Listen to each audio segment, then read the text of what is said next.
Hello and welcome to Old Lady Plays. I'm Kate, the Old Lady, and this is the Creator Showcase for Historical Gaming Episode 2. The second episode of this Creator Showcasey sort of thing. Anyway, enough of that, let's go on here. Board Games Chronicle is our first up here. He does board games and war games. Let's get on with looking at what he's got to say.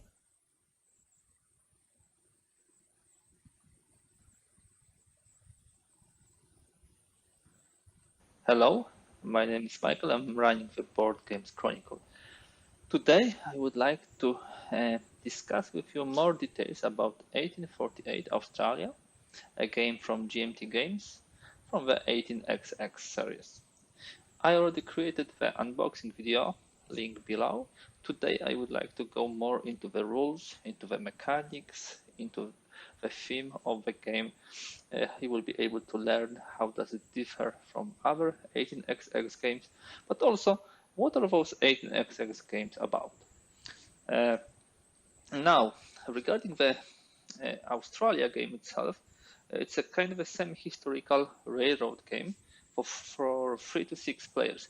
It really does not play well for 2 players. You need really 3 to have a nice interaction.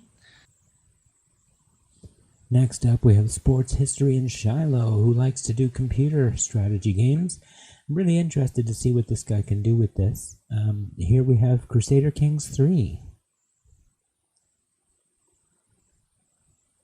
Hello everybody and welcome back to Crusader Kings 3 with the Kingdom of Croatia. I am Stuart. This is of course Sports History in Shiloh, where we are here in the year 952 AD. We do have 3 wars of our allies that we could be taking part in. We are moving our army very slowly. We're marching across the continent to England. We're losing negative 1.2 gold a month. We have 4 vassals who think they deserve council positions. We're not really going to worry too much about that at the moment. We have 2,286 prestige, 129 piety, 403 renown, and we have a little over 6,000 troops. As you can see here, moving through the Kingdom of Bavaria, who we are no longer allied with because we are now King Zenislav III Zenislavich, who is 50. His only son, Prince Vid Zenislavich, is 18, and he is married to the Princess of England, Cityhild Gwrthrydoter, who is of the House of Wessex, who is a genius. Was the main reason we went with that marriage as opposed to others. So, because that is an inheritable trait, and you know who wouldn't want their future children to potentially be geniuses. Next up, we have Justgard, who's going to do a bit of a review of the shores of Tripoli for us here. I like what this guy is doing. Let's see what he's up to.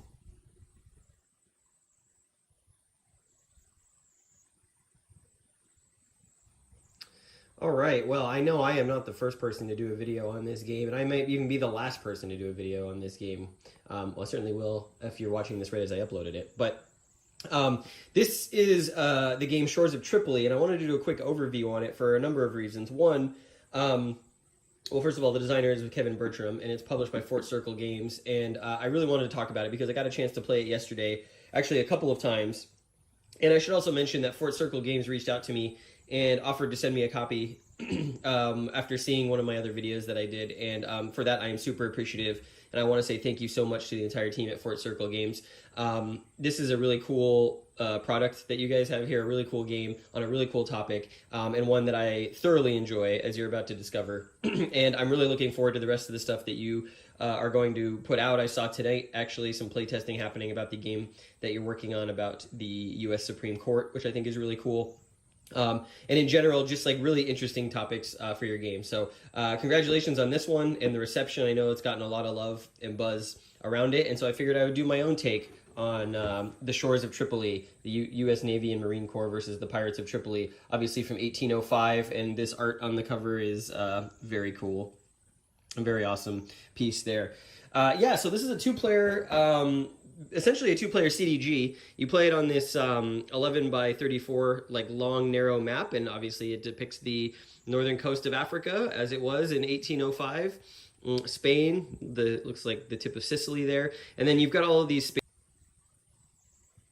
All right. Fourth, we're going to look at Hissy Cat Studios. Here we've got his ASL noob, a noob learns squad leader, advanced squad leader. He's going through the starter kit. I'm sure I'm going to make a mistake here, but we're going to give it a shot.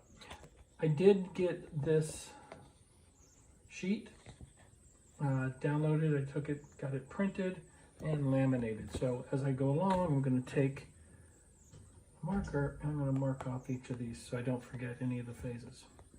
Okay, so German's turn, rally phase. We have one unit here with a +4, needs to roll a 7. So it needs to roll a 1, 2, or 3. And rolled a 5. So I guess I just stay there. Nobody else. Okay, so that's rally phase for the Germans. Now we go to prep fire phase. Now what I'm going to end up doing here is on my movement phase, I'm going to bring in up here my reinforcements, and I'm just going to have them charge down here and try to get into building N6. Okay, so there's no fire there, obviously no fire there. Over here I'm going to move and try to assault that building, and then these guys are going to move up. So I'm not going to do any prep fire phase, so we're done with that. We're going to go into the movement phase. Next on our list, Charles Torre. Really kind of raw content creator, but I think that there's something there, and I'm looking forward to seeing what he can bring to us.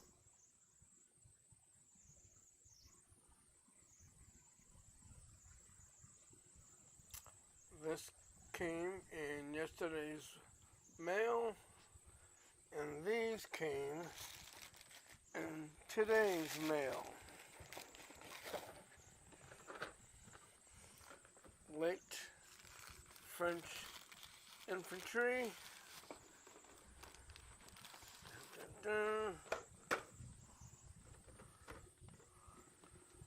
British riflemen.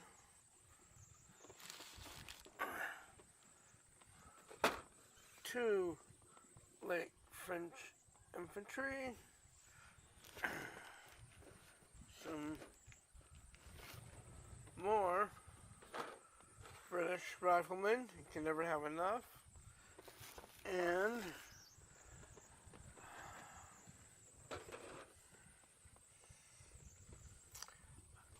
Prussians. You gotta have Prussians. I don't know if any bases. I probably do. So that'll be my next purchase. Unfortunately, you see my paint table has not cleared because I was under the weather for a few days. I'm feeling much better now. Anywho, I got more stuff that I don't know when I'm going to get to. Excuse me. I've got more stuff that I don't know when I'm going to get to. But what the hell? Spend the kid's inheritance, right?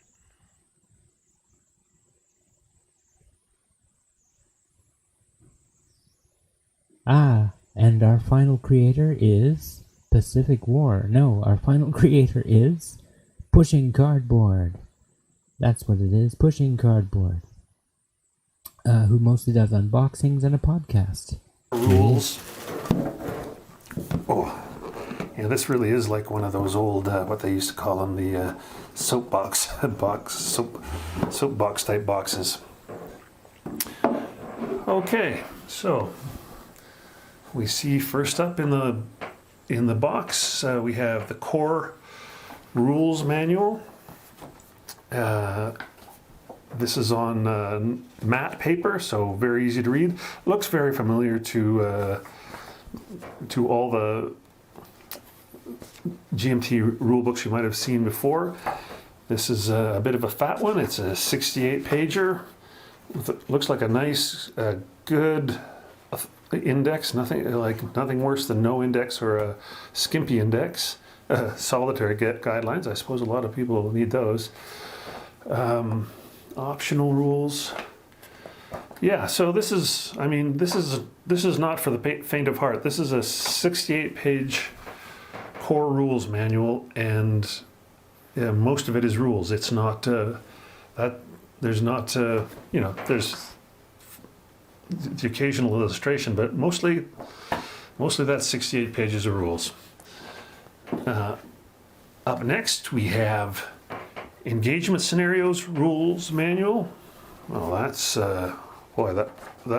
I've never seen something like that.